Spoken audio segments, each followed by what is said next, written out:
So we talked about perception and reality and how those two ideas, those two levels of the mind, you might say, really help to explain a lot. We've confused ourselves with what we see, what we judge, what we believe. We've confused our mind with that. So to separate out what is perception, as the Course teaches it, and what is reality, this will help to understand everything else I have to say about A Course in Miracles for the curious. Okay, so perception comes through the senses. Let's just use the eyes as a starter.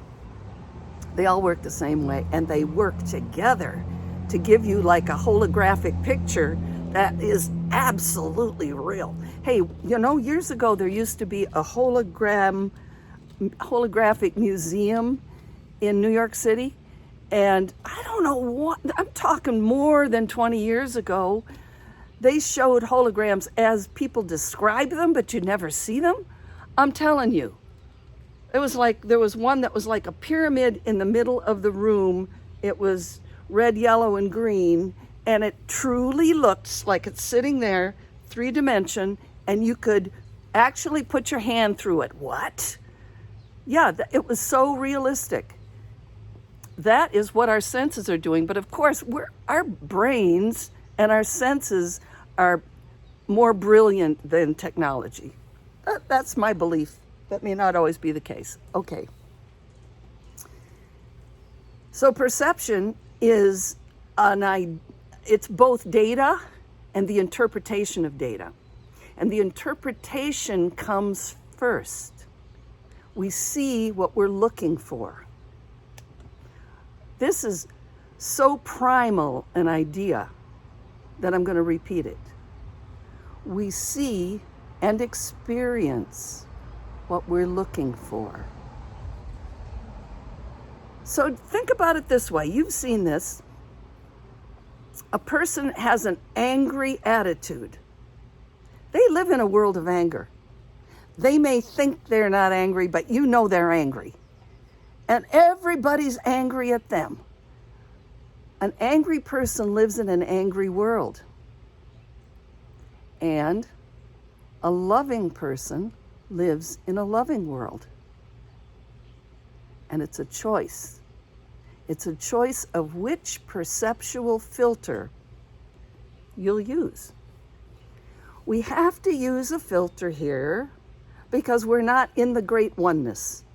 A Course in Miracles has a lot in common with Eastern traditions, the Hindu and the Buddhist. A lot in common, but they're not identical.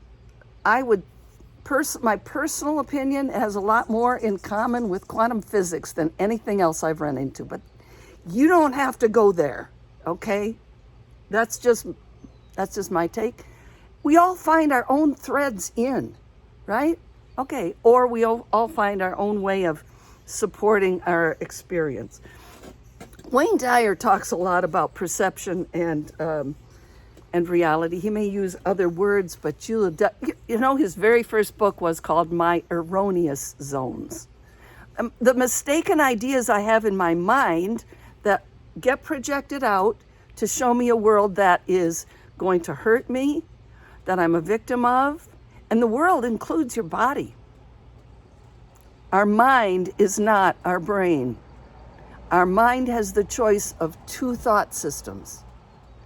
We are born into an experience here where everybody seems to believe in the ego's thought system, which says the world is scary, you better protect yourself, love costs a lot of pain, love is painful. Look at that idea. Doesn't that look like ego? Huh? Anything that's not really loving and kind and good to you is ego projected out. Now that is a huge idea when you begin to really work with it, because what it says is that you're responsible for your experience.